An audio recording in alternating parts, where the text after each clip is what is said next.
SSC से जुड़ी हुई सारी न्यूज़ और फ्री ऑनलाइन कोचिंग के लिए सब्सक्राइब करें और बेल आइकन दबाना ना भूलें सारे नोटिफिकेशन आप तक पहुंचने के लिए। तो hi friends, welcome to SSC mindset. एक बार फिर आप लोगों का स्वागत है एसएससी माइंडसेट में। और ये हमारे रूट ऑफ इंग्लिश के 6वां चैप्टर 6 चैप्टर, इसमें हम फिर से दो नए केसों के बारे में बात करेंगे। और उस दो नए केस में दो नए रूट वर्ड होंगे और कई सारे उनके शब्द होंगे जो उनसे मिलके बने होंगे। तो आई होप कि आपको ये वीडियो पसंद आएगी। पूरा देखिएगा इस वीडियो को, ठीक है, अंत तक देखिएगा क्योंकि ये वोकैबुलरी में बहुत हेल्पफुल रहेगी आपके लिए। तो चलिए स्टार्ट करते हैं। तो पहले वर्ड पे हम चलते हैं हमेशा सीधे। तो पहला जो वर्ड है आपका वो है ERG, ठीक है। ERG का मतलब है वर्क, इफेक्ट, डिस्टर्बेंस, सरप्राइज या एक्टिविटी। वर्क मतलब काम करना, इफेक्ट मतलब कोई इफेक्ट पड़ना, डिस्टर्बेंस मतलब होता है डिस्टर्ब करना, और सरप्राइज मतलब होता है चौंकाना, और एक्टिविटी मतलब कोई काम, ठीक है। तो अब जैसे नेक्स्ट वर्ड है आपका फ्लेबरगस्ट, ठीक है। फ्लेबरगस्ट मतलब क्या होता है? सरप्राइज या ग्रेटली एस्टोनिश, ठीक है। किसी को सरप्राइज करना या उससे अचंबा देना, वो होता है आपका फ्लेबरगस्ट। ऐसे आपका एर्गोनोमिक्स, ठीक है। एर्गोनोमिक्स क्या है? The study of people's efficiency in their working environment, ठीक है। एर्गोनोमिस्ट वो एक तरह की स्टडी है जो लोग अपनी वर्किंग एनवायरनमेंट पे कितना काम कर सकते हैं उसके ऊपर होती है, ठीक है। फिर एक आपका आता है डाइवर्जेंस। देखिए, डाइवर्जेंस का मतलब होता है द प्रोसेस और वर्किंग और स्टेट ऑफ डाइवर्जिंग, ठीक है। कोई प्रोसेस, कोई काम या फिर कोई स्टेट है किसी को डाइवर्जिंग करने की, वो हमारी डाइवर्जेंस कहलाती है। उसके बाद जो नेक्स्ट वर्ड है आपका वो है पोल्टरेजिस्ट, ठीक है। पोल्टरेजिस्ट मतलब होता है ए घोस्ट और other supernatural being supposedly responsible for physical disturbance such as making loud noise and throwing object about.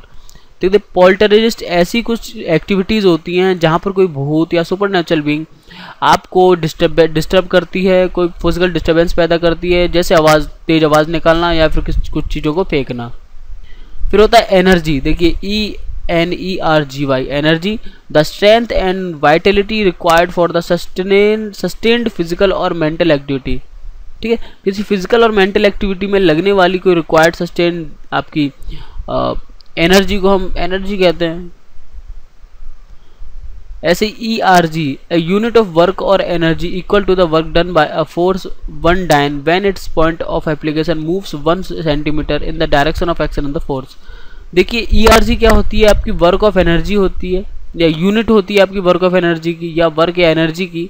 इसमें क्या होता है? ये इक्वल होती है एक 1 डाइन फोर्स के, जिसमें क्या होता है कोई भी एक चीज़ या एप्लीकेशन आपकी 1 सेंटीमीटर खिसक जाती है जिस तरफ हमने फोर्स लगाया है, ओके। फिर होता है आपका एलर्जी। एलर्जी है डैमेजिंग या फिर एक effect immune response by the body to substance. देखिए, ऐसा कोई इफेक्ट जो आपके इम्यून से रिस्पॉन्स करे किसी चीज़ को देख के, किसी चीज़ के कांटेक्ट में आके। फिर आपका एर्गोमीटर। देखिए, एर्गोमीटर क्या होता है? एर्गोमीटर होता है an apparatus which measures work और energy expended during a period of physical exercise. देखिए, एर्गोमीटर वो डिवाइस होती है जो आपने कितना वर्क किया, कितनी एनर्जी आपने कंज्यूम की या कितनी एनर्जी आपने वेस्ट की अपनी एक्सरसाइज में, फिजिकल एक्सरसाइज में, ये वो नापता है, ठीक है।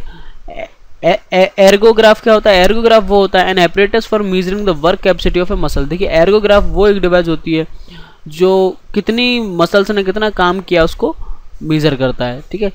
नेक्स्ट आता है आपका एर्गोफोबिया। एर्गोफोबिया होता है is an abnormal and persistent fear of work. देखिए, काम से डर को हम एर्गोफोबिया कहते हैं, ठीक है। तो आप समझ गए होंगे ERG में मतलब क्या होता है। फिर आता है आपका केस सेकंड। केस सेकंड है आपका फा या फिर फैस, ठीक है। फा या फिर फैस, इसका मतलब होता है स्पीक, क्वालिटी या कैरेक्टर, ठीक है। स्पीक की हम बात करें तो फा आएगा, फैस आएगा, क्वालिटी आपकी फा और फैस में आ सकती है या फिर कैरेक्टर आ सकता है। जैसे नेक्स्ट आपका वर्ड जो है वो है कॉन्फाबुलेशन, ठीक है। कॉन्फाबुलेशन मतलब the act of having a conversation और अ डिस्कशन, ठीक है। स्पीक, देखिए कन्वर्सेशन को बोला है स्पीक से जोड़ दिया क्योंकि हम बोलते हैं कन्वर्सेशन में भी, इसलिए हमने कन्वर्सेशन को स्पीक से अटैच करके हमने कॉन्फाबुलेशन का मतलब बताया है कि इसमें FA आ रहा है, इसलिए हमने कन्वर्सेशन से रिलेटेड कुछ होगा, ठीक है।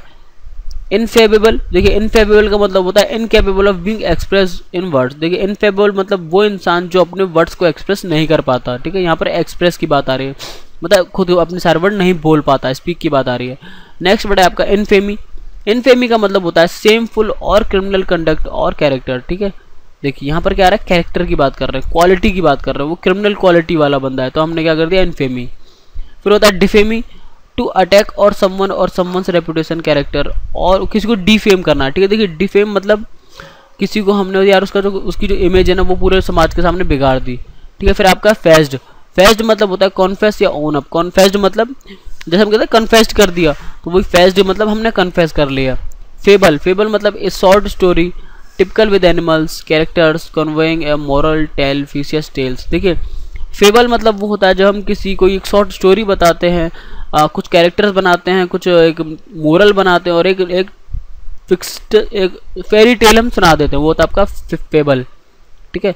नेक्स्ट आपका कन्फेस, कन्फेस के लिए मुझे नहीं लगता आपको कोई समझाने गया, तो कन्फेस का मतलब सबको पता होगा। फिर होता है फेबुलस, फेबुलस का मतलब भी लगभग सबको पता होगा, एक्स्ट्रा ऑर्डिनरी क्वालिटी वाला, वो फेबुलस होता है। फेम, ये भी लगभग सबको पता होगा, फेम का मतलब होता है कोई बहुत ही जाना पहचाना इंसान, क्वालिटी है इसमें बहुत। फेमस, फेमस भी देखिए आपको पता होगा, फेमस मतलब बहुत लोगों जो उसे जानते हो वो फेमस होता है। नेक्स्ट वर्ड है फिर आपका प्रोफेस, प्रोफेस का मतलब होता है claim often falsies that one has quality और फीलिंग। प्रोफेस मतलब होता है किसी को क्लेम करना, ठीक है, ऐसा क्लेम करना जो ज़्यादातर गलत हो हमारा, जिसमें हमारी उसकी क्वालिटी पता लगती है, ठीक है। ये होता है आपका प्रोफेस। तो यहाँ पर आपके पूरे वर्ड खत्म होते हैं, 2 केस मैंने आपको बता दिए, उन केस से बनने वाले कई सारे शब्द भी मैंने आपको बता दिए। तो आई होप कि आपको ये वीडियो पसंद आई होगी। अगर पसंद आए तो प्लीज़ लाइक करें, कुछ पूछना चाहते हैं तो कमेंट करें, और अभी तक सब्सक्राइब नहीं किया तो सब्सक्राइब करना ना भूलें। तो फिर मिलते हैं नेक्स्ट वीडियो में, तब तक के लिए bye, thanks for watching and वंदे मातरम।